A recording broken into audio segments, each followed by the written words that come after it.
Hello everybody, welcome to Gaian Gardens. In this video, I will share with you the process of making a custom bonsai pot that somebody ordered from me. And this pot will be made out of red clay, and it's going to be a round pot with slanted sides, slightly slanted sides. We don't know yet what the feet will be. Originally, we're hoping to do the triangular feet, but the size of the pot might be too big because this pot was requested to be 10 inches wide and 4 inches high. So it's quite a bit of clay that it will take. So I will see how it goes. If you'd like to see how I make it for the first time, I've never made a hand-built slanted round pot, join me in. First, I found an object that is going to be my guide for measuring. And this one is almost 10 inches, which is great because this will be the bottom part. And the top part, I will roll a slab and wrap it around. So I think this will be a good guide for this. I actually found this bowl. And I wonder if I could make it easier by actually just doing a slam pot in here. But I'm not sure if the customer will like that style. So perhaps I'll make two and see which one will turn out better. For the slam, I will just roll a slab of clay and put it in the inside of this. And when it dries, we'll put the feet. But for the hand built, I will do bottom and attach the walls. So it looks like we're making two pots today. So here we'll start by rolling the bottom of the pot. So before I roll, I'm gonna make this chunk of clay a little bit flatter, using just my hands, go around. Perhaps pressing a little bit, using my body weight.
Flip it.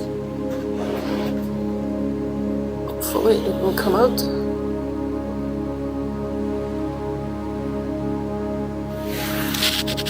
No. Okay, first I need to detach it. It became too soft. Oh la la, very soft. Actually got stuck to the board.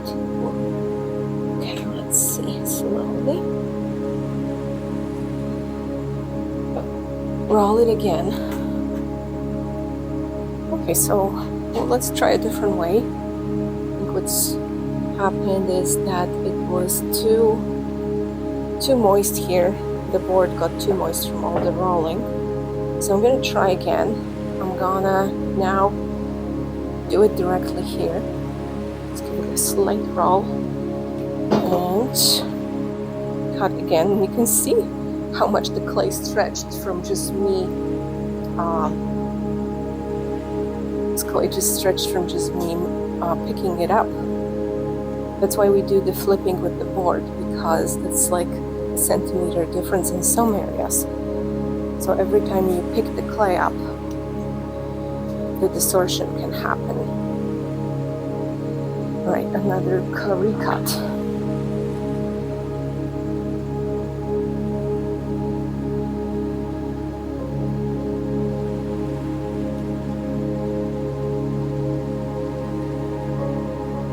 my cut is better too. Oh yeah, very nice. So this is the bottom piece. And now let's do the walls. Okay, so sometimes when I'm not sure how it will turn out, I do like a mini kind of experiment just to see how the clay behaves. So in this case, I'm going to replicate the movement with lots of clay with a movement of a little bit of clay, see how the clay behaves, make notes, adjustments, or proceed, because perhaps it will behave just as I predicted. But a lot of times there is unexpected results that, you know, I couldn't predict it, because even after so many years with clay, I still haven't done this one before. So I'm gonna roll a little slab like this, because this will replicate my walls for the pot. And here, let's see if we can safely detach it. It's breaking a bit because the board is wet, but it doesn't really matter. So I have that, and I'm gonna cut it into a shape like that. That will be just slightly on the curve, not much.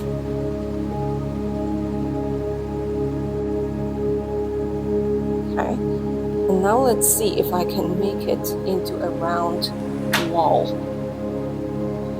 But will it let me slant? And what can I do to make it more slanted? Well, I can try to manipulate the clay in that and stretch it outwards a bit. And for, like, I think for a little bit of slant, is it slant? I think it's called slant. I think for a little bit of slant, it works all right.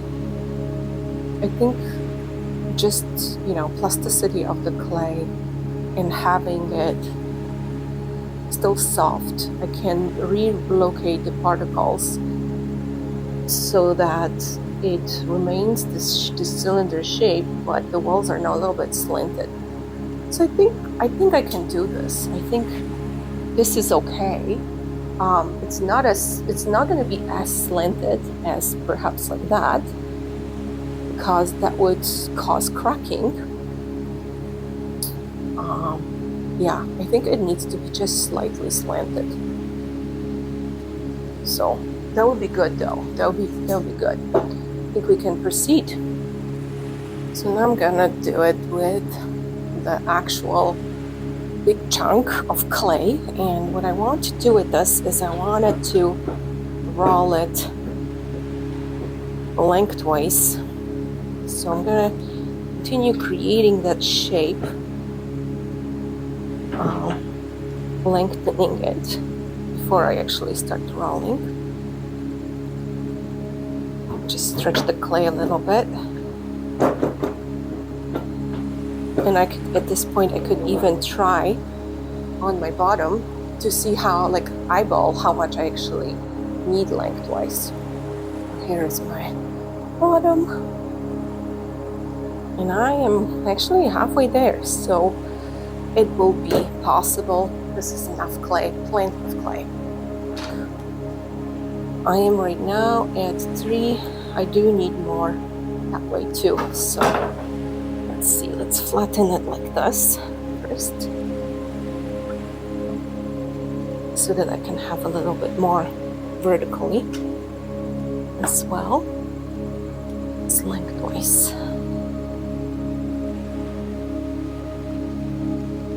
Great, now it's 4 inches, so it's going to be more with the rolling.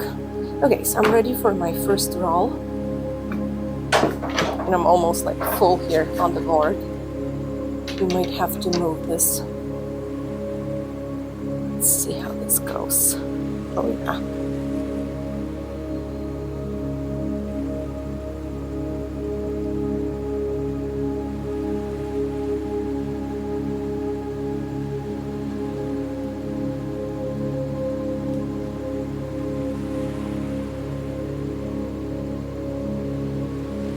The clay isn't gonna go anywhere because of the guides, but I can still feel the unevenness here. And yeah, as I well, I can feel it too. All right. Another thing I could do is just give it a little curl that way to even out those areas. So let's see how that goes. I love that pattern. That is an awesome, awesome pattern. And now I have this nice eel shape or a snake, sort of a snake. Oops. Detach it. Learning from my previous mistakes, detach it first. I think it will be amazing. I'm gonna move it to the drier part of the board. Check out this pattern. I'm gonna use my silver ruler to cut a straight line first here.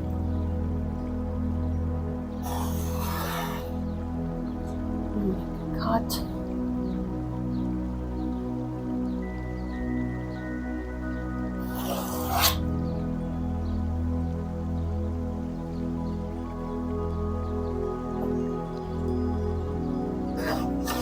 Very nice. So this clay is still very, very soft, and if I attached it now, it will most likely collapse on itself. So the walls will start to give in and it won't be nice and even. So I gotta wait a little bit. I will wait until it stiffens. Now the clay has dried a little bit, so let's go in and see if I can do this. I can put the walls on this bottom part. I think as little as I can move it as would be the best. So I'm gonna bring my bottom close here. The walls are still wet. I want them to be wet. Wait, do I want it to go on? Oh, I guess I can make it go under. No, I have to make it go up on top, because otherwise it will not close.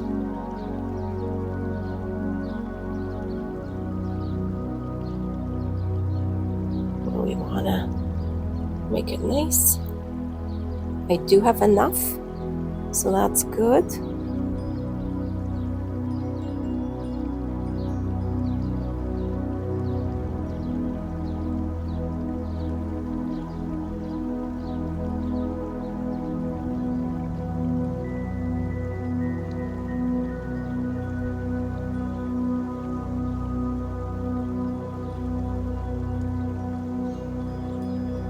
A look at the pot after attaching the walls and stretching them out a little bit.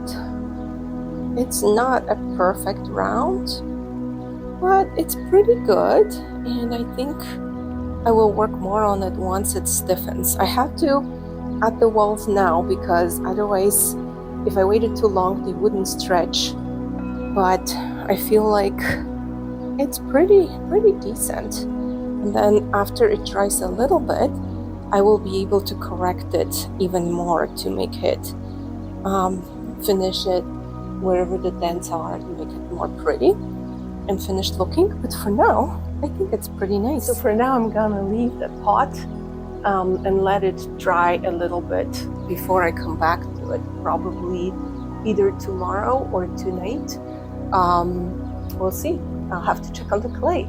It all depends how the clay is. So I can never predict. I have to be available for when the clay is ready.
Okay, we are going to finish soon. Off camera, I actually did a lot of smoothing.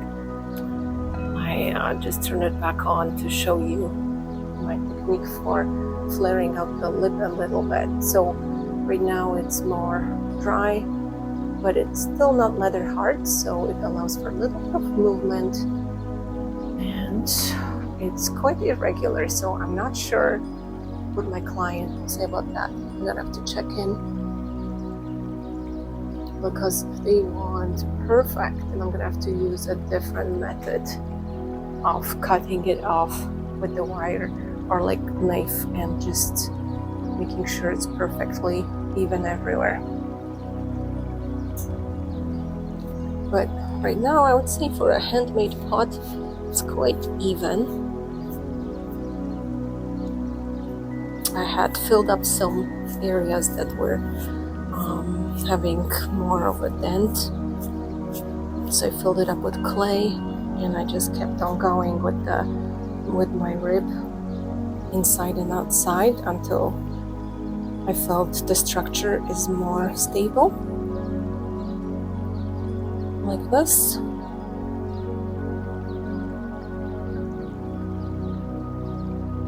Compressing, refining,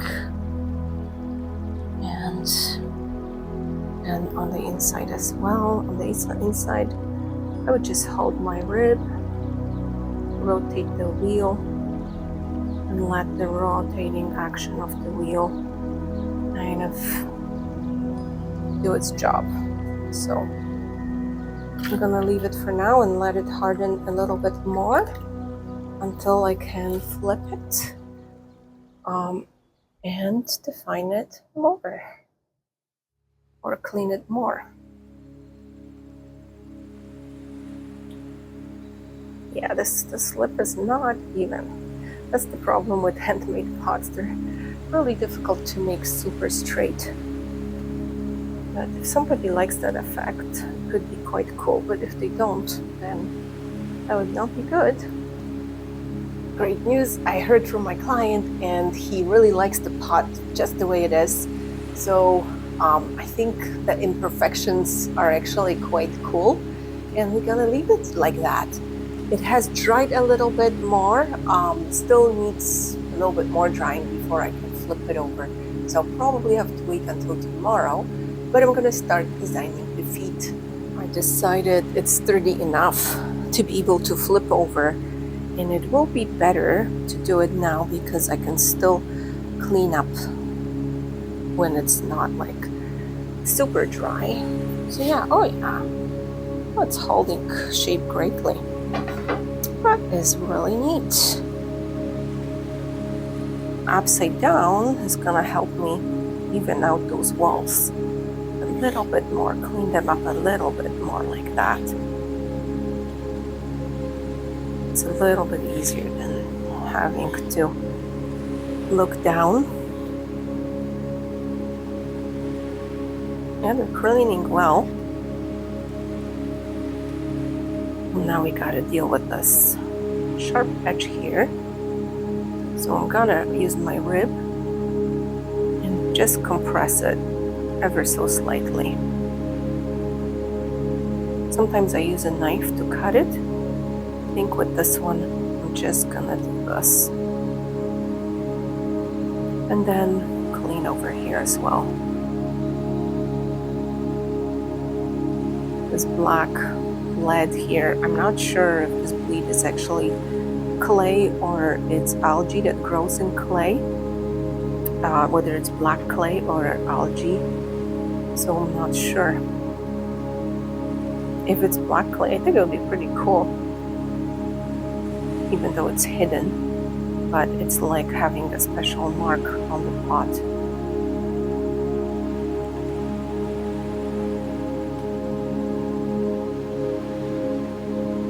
Yeah, I think it's very good. I can actually put the feet on today too. So I'll just wash it over with the sponge, and then we're gonna flip it back because I feel like I might be able to do something about the rib. on the other side again. Now that I've done this. Yeah, very nice pot. Huge pot. Huge pot. Why is it so big? Well, it's nice to have room for roots, especially when you're starting bonsai. It's really good to have a bigger pot, and that way the tree can grow and you won't have to worry you're gonna kill it. So I personally really like that too, because I'm just starting with the bonsai, and you can just reduce the root mass gradually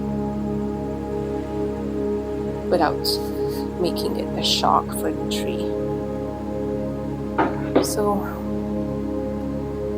I do feel like this lip got a little bit misshapen, yes. So we'll leave it like this while I work on the feet. I'm gonna do 4 feet on this pot, and they're gonna be in this shape, like that.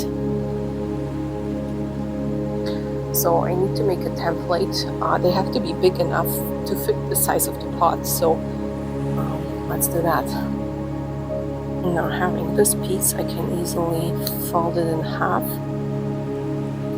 and then draw or just cut through the shape.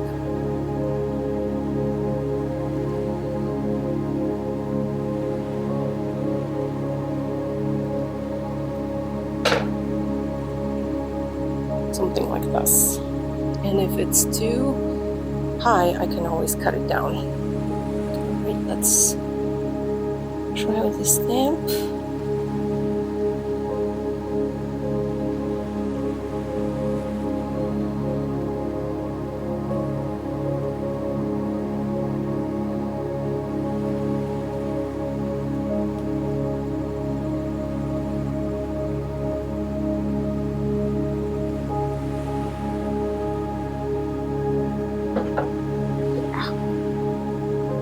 Yeah, this kind of thickness, I feel confident it will support the pot well.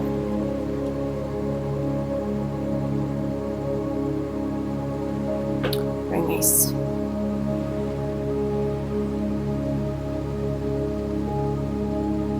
Okay. We also need to do support for the inside of the pot, because this pot is quite heavy and large, so I want to make sure it can actually be supported and it doesn't collapse in the firing. So I'm going to do some inner supports, just the way I usually do for my big pots. It's really, like, I don't know, it makes me feel so like I'm at home with my tree. Those courtyard style pots, I love them.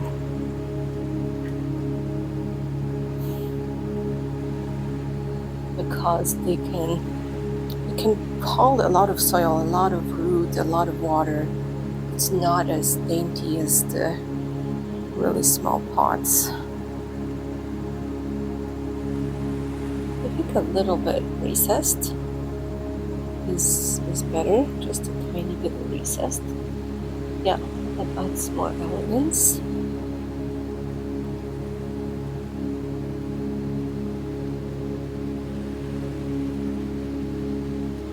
Very nice.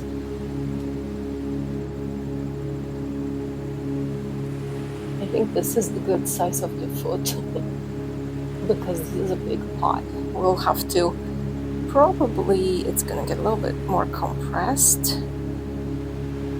We'll have to wait until it dries.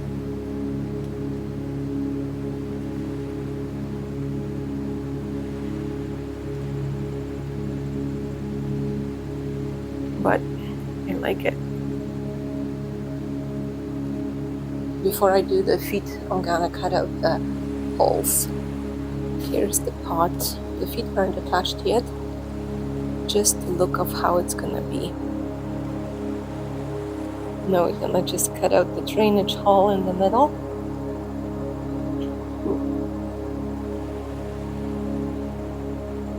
And those little wire holes, I can do that later because I want to know where the feet are first. Oh, we'll flip it over again. And there it is. Nice. And I'm gonna make a mark like about this much from the edge of the pot so that I can go by placing the feet in the equal distance. Okay. And now let's place those feet. Okay. Make a mark.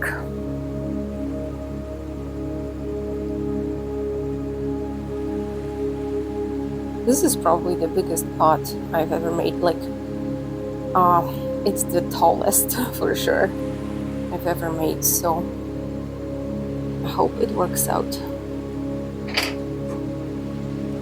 My slip is a little bit on the dry side, so I'm just gonna place a little bit of water here.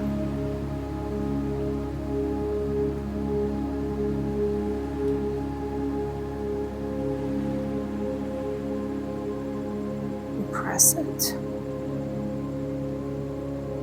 So I'm pressing it evenly to also preserve that shape that I want.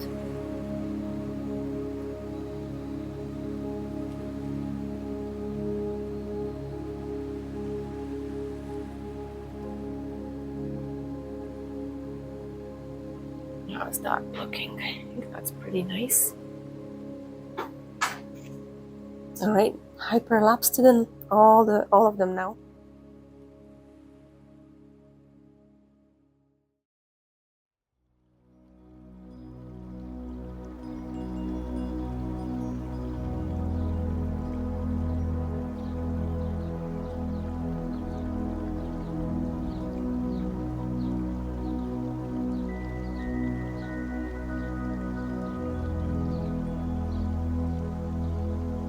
Here is the pot with the feet on,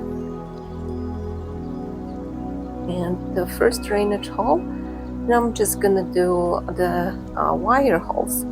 And I've decided I'm not gonna attach the supports, but I will keep them, and I will put it on during the firing to keep the pot from collapsing. But they won't be a permanent fixture, so it will be kind of like that. That way when I fire, the bottom part won't collapse. But it would be hard to tie the tree when you have those things. I know, because I've tried it before, and it's not easy.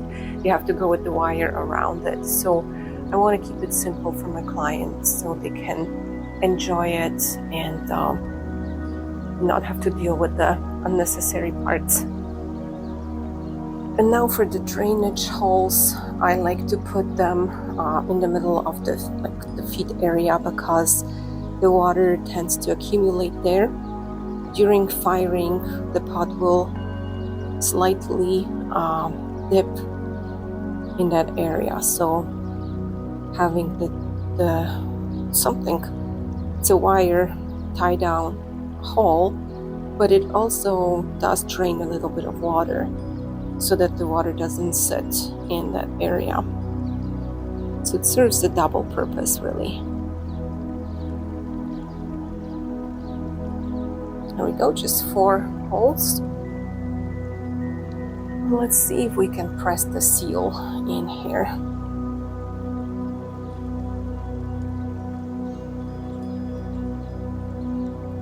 Yep.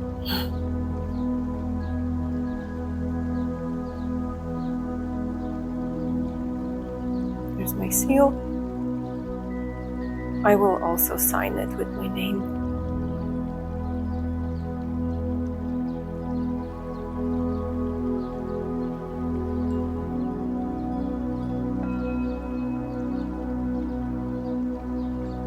Now, before the feet get a little bit hard, we'll put this on top.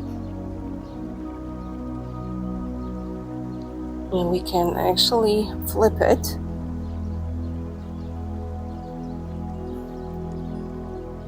So so that the weight of the pot can compress the clay. Oh, here are the remainders of the holes. Okay. And then we can see, take a look at it. How does it look like? I think it's pretty nice. This foot is sticking out a little bit too much. Those are more recessed. I feel like the size of the feet is actually really proportional to the pot. And it looks really good. Yeah, I'm quite happy with it. I think it turned out amazing. And we'll see how it dries and fires, fingers crossed. But overall, for a hand-built pot, I would say it's pretty decent. Let me know what you think. Here's the pot. I like it. It's really large. It's really big. So that's it. My pot is now finished and it will go on the shelf to rest and dry slowly. It was a really interesting process. I wasn't sure if it's gonna work, if I'll be able to make slanted walls with the hand-built pot without the template, just eyeballing it. But I feel like it turned out really good. And most importantly, my clients says that they like it. So I'm happy about that. Thank you so much for watching. Let me know if you have any questions or comments. Do you like it?